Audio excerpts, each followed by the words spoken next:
Welcome to Recipe Wars. My name is BC Hoffman. And my name is Judith Jones. And today we are doing a chili cook-off. Ooh.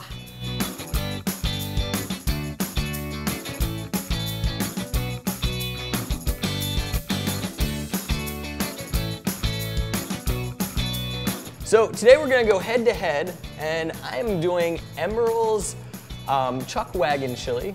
And I will be doing Giada De Laurentiis' short rib chili. Oh, short ribs. It's gonna be a tough one. It's gonna be head to head, and you're going down. You're going down. Oh, let's do this. So let's take a quick look over at. The one that we're going to demonstrate is what we call a Chuck Wagon Chili. Okay. It's a beef chili. We're using chuck meat. What we want to do is season it with salt and pepper. While we're doing that, we're going to take a combination of spices, Elizabeth. Okay. We're going to take some bay leaves, and we're going to take chili powder.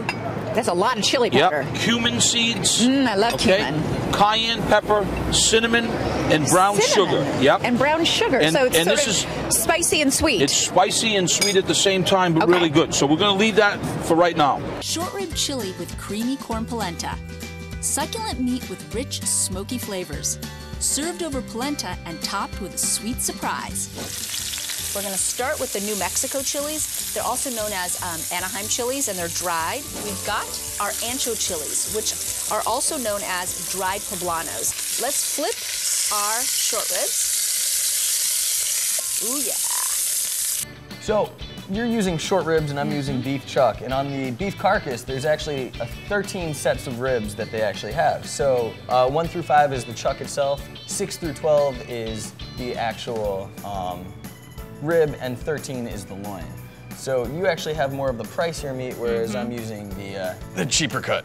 So let's get this recipe war head to head started. Yes, let's. Okay, well, Giada starts her recipe off with her chilies, of course. And right here, I have two types of chilies. We have Anaheim or New Mexico chilies, which are kind of mild in flavor, named Anaheim because Ortega brought them to Anaheim in the 40s, brought the seeds there. So these are lovely to have in the chili. And also we have some poblano peppers, or ancho chiles, as they're called when they're dried.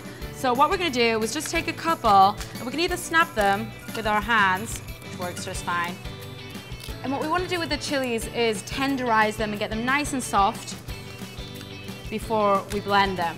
Now another thing is, if you don't want it to be too spicy, definitely take out the seeds before you actually put them in your pan, because the seeds are gonna add bitterness and spice. That's right, the seeds have the spice. So, in with the chilies goes 1.5 cups of water. And we're gonna bring that up to a high heat until it boils. And then once it boils, we're gonna turn it down, let it simmer covered for about 5 to 6 minutes until it gets nice and tender. So while you're doing that, I actually just started getting my pot nice and hot. And I have a big pot right here, because what I'm gonna be doing is I'm gonna be putting in my oil. I've got 2 tablespoons of vegetable oil right there. And then I've got my chuck. So I've got 3 pounds of beef chuck right here. It's cut into smaller cubes. Now, the size of cube is really how big you want it. And I'm just gonna go, I have nice bite-sized pieces. Now realize this is gonna be tenderized, so it's gonna be nice and soft when you're chewing on it. So it really doesn't matter how big, but you know, the smaller the cut, the easier to swallow, so to speak. And all we're gonna do is we're just gonna let this brown. So we're gonna set our chilies to the side and let them soak until they get nice and tender. And then we're gonna start with our meat. So in a large pot, we're gonna add the oil.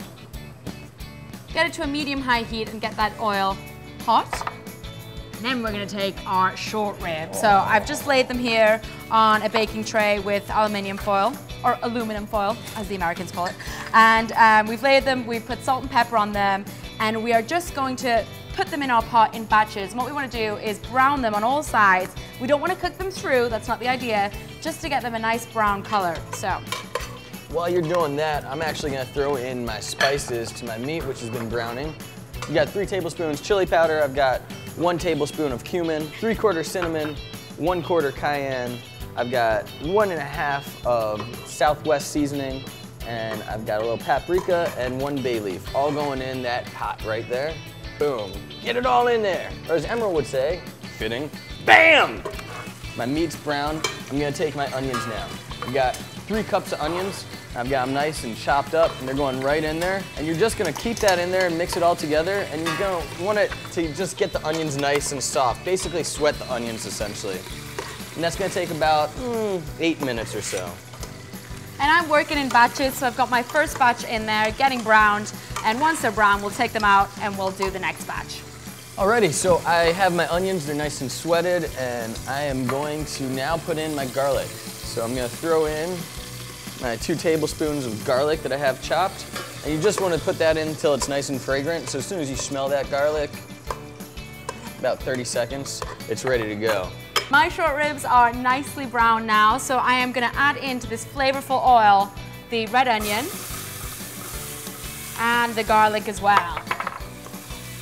So let them get translucent soft for about 5 minutes. So while that's going on, I've got me some burr. That's right. So you can use burr, it's cold outside. So I kind of like this addition of beer in your chili. now the beautiful thing is it calls for 2 bottles, but it really doesn't need 2 bottles. I'd say it needs about 1.5 bottles, so that other half bottle is just a little nice imbibement right there in my belly. Yeah. So you're gonna throw this in, and it's basically, you're just gonna put it in, and as soon as that foam subsides, which is gonna take about a minute or so, you're going to be able to put the rest of the ingredients in. You can use light beer or dark beer. This recipe specifically called for a dark beer. Light beer doesn't really have that much flavor, and a darker beer is great. However, it can also come across as bitter if it's cooked too long. I personally am a huge fan for chili. I would definitely use either a wheat beer or a nice amber ale, or even Chimay. Chimay would work great in some chili. Nice. So as my onion and garlic are sauteing there, I am gonna blend the chili and water together. And we wanna get it to a nice puree to add into the chili. So they've softened now, they've got nice and tender. They've been soaking there for about 5 minutes. And you can either blend these in a blender or you can use one of these lovely machines. You can smell those chiles, they smell so good. While you're doing that, I'm actually ready to throw in my tomatoes. Now this recipe calls for a lot of tomatoes. I would traditionally not put as much tomato, but I would definitely add tomato to the recipe, just not as much as Emeril's does call for. It calls for 1 whole can, 28-ounce can of stewed tomatoes with the juices. So you're gonna throw that in. And then we're gonna throw in 1 can of crushed tomatoes. That's a 14.5-ounce can. Then we've got 2 tablespoons of tomato paste. Throw that in there. And then we've got 1 full cup of beef broth. That's going in. Boom. So you're probably wondering, what is mole? So a mole sauce is actually a generic chili sauce that's from Mexico. There's about 50 different variations of it, and it's just a different blend of chilies, and usually it has a chocolate mole, which is just amazing, because it's bittersweet chocolate, so it's got hints of the cocoa, but at the same time it's got the spice, and it's just really good to go with any dish. Yeah, and they can range chili. from spicy to sweet, really good. Oh, yeah. He likes me some mole. Oh yeah. Anyway, into my onions and garlic, which have gotten nice and translucent, I'm gonna add this chile puree. And Chili with an E. Chile. And then I'm gonna add in my oregano, or oregano, and my cumin, nice Mexican spices there, and this wonderful addition of espresso, and that's just gonna give it a lovely, rich, deep taste. And again, we were just talking about how mole has a bunch of different variations. That right there is also gonna make it really come out in flavor. Yeah, it is. And then to that, let's just give that a stir. And then we're gonna add some agave to the pot, and that's gonna bring out the sweetness and a really nice contrast against the bitterness of the coffee and the chocolate. Now, agave is just a sweetener that is extracted from the agave plant in Mexico. So really nice, very sweet, so you don't need too much of it. So in goes the agave, and then in goes our beef broth. Where are you? There you are. So all of that goes into the pot. So mine's at a boil right now. I'm gonna reduce it so it just goes to a simmer. So if you're trying to figure out what the difference between a boil and a simmer is, so it's quick bubbles repetitively coming up versus just a slow, steady amount of bubbles like here and there. And into my lovely rich mix, I'm gonna add our short ribs back in there. We want to get that to a simmer. We're going to put a cover on that, and then we're going to put that in the oven for about 2.5 hours and let those short ribs get really nice and tender. So this is going to be, like I said, for an hour and a half, and then as soon as you're ready, we're going to take it off, and we're just going to add some masa harina. Now you can use anything at home. You can use all-purpose flour in case you don't have masa harina, which is essentially just Mexican flour. It's cornmeal, and it's traditionally used as a thickening agent. But they also use it for tamales, tortillas, and chile de relleno. Yeah, so that is going to go into the oven now at 325 for 2.5 hours. All right, well, my short ribs have been in the oven braising for about 2.5 hours. They are nice and succulent and tender. Ooh, that looks good and smells amazing. That waft of the chili is very nice. So what we're going to do now is take out the short ribs and put them on a chopping board or a baking tray. And we just want to cut up those nice pieces of tender meat and take them off the bone and take the membranes from them. So let's get a sharp knife. And if it's too hot, you can use your tongs to help. So we're just going to take the membrane and the bone off the meat, and we're going to cut it, there's some membrane there, there we go, into little pieces. And that's going to make a really great meat for our chili sauce. Another real good trick is just to take a fork and kind of just shred it right off there. Shred it there, yeah. That's what I like to do, and you can just kind of see it just falls right off and just tears right apart when you're shredding it with the fork. That's what I like to do at home when I make my short ribs. Actually, and I only did that so I could try it, really. I bet you did. You know I might win this one. Yeah. All right, so we're gonna do that with the remainder of the short ribs. While you're doing that, I'm actually going to take my chili. The one thing that I have to do before it's completely done is I want to take off any excess fat, so I want to skim the fat. Now there's two ways you can do it. One is just ladling the fat and taking any excess fat that you see. And basically the excess fat is going to just look like oil on the top of your chili. And you want to just skim that right off. You can use a ladle, you can use a spoon, or you can even use a piece of bread just to sop it up. And then what I'm going to do is I'm going to take my masa harina, and I'm just going to throw that in. And that, again, is your Mexican cornmeal. And that's going to be your thickening agent right there. Mix that all around. What I really like to do, I love serving my chili right over macaroni and cheese. It's a great accompaniment. And Giada serves hers over polenta, which I think is a great accompaniment. If you have any excess chili and you're like, well, what should I do with the rest of my chili? Well, there's a bunch of different things. One, you can use it for tacos, you can use it for enchiladas, you can use it for omelets the next morning. So don't worry if you have leftover chili, because chili is a necessity to have in the household. I like it cold. Cold in the morning. For breakfast. Like my Chinese food and my pizza. All right, so we've shredded our short rib. We've taken the fat away, taken the bones away. And what we want to do is put that back into our lovely juicy pan with all those lovely spices and juices from the garlic and onion. Really nice. Now make sure you season your chili, salt and pepper. Enough of that on there. I'm going to add this little bit of chile and adobo sauce just to give it that extra little kick. We want some spice up in here. Spicy. And I have drained some black beans, and that's going to give it some nice body and texture in the chili. So in that goes too.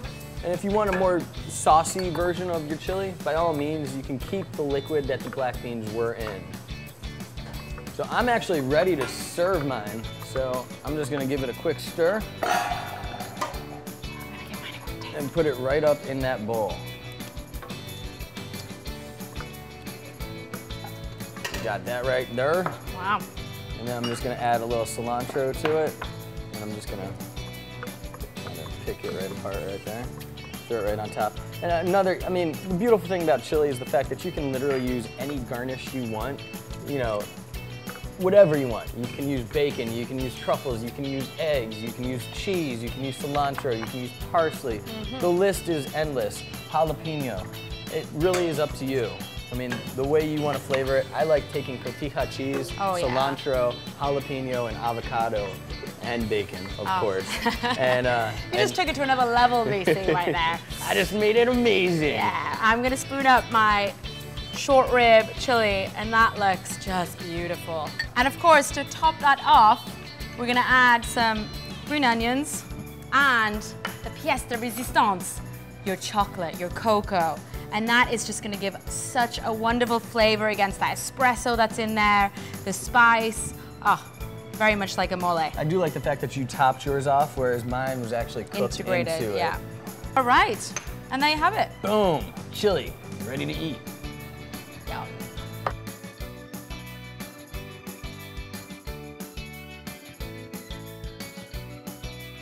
So we just plated our chili, cleaned up the kitchen, and garnished our chili, and now we're about to find out who, in this recipe war head-to-head battle, is the winner. You can start with Giada, of course. Yeah. And I have a nice block of bittersweet dark chocolate to put on top of there. So we're just gonna flick, oh, look at that. I mean, I could just eat this itself, but I won't. Let's try it. Let's do it. Go for it. Alrighty. Oh, God, I love short ribs. Oh my God, me too.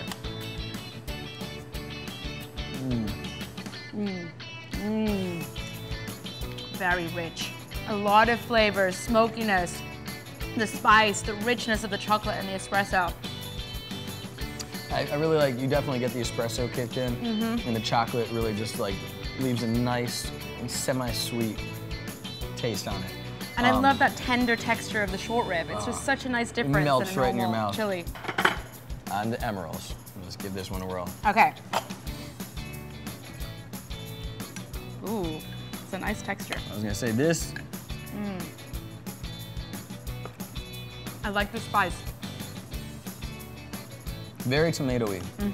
Very tomatoey, but great flavor though. The flavor is very good. You're right. You can taste those tomatoes. It doesn't have the texture that No, the it short ribs doesn't. has. It doesn't like melt right in your mouth. It does have a great texture though. And the spice. And the spice spice and the really flavor. is nice. If I had a little bit more spice in mine, it would be just right.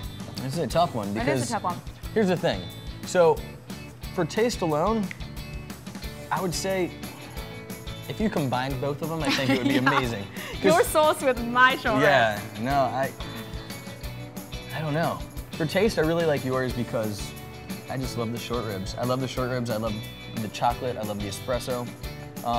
For simplicity and originality, to the original chili, I would say mine. So the question is, do you go with simplicity and the original recipe, or do you go with something more unique and more complicated and difficult to do? You know what? This time, I'm gonna vote for myself. Giada, I love you. This is it. This is the winner for me. I think Giada is the winner in today's Recipe War head-to-head battle. Giada was the winner in today's Recipe War head-to-head battle, and Emeril's was a close second. Tear. My name is BC Hoffman. And my name is Judith Jones.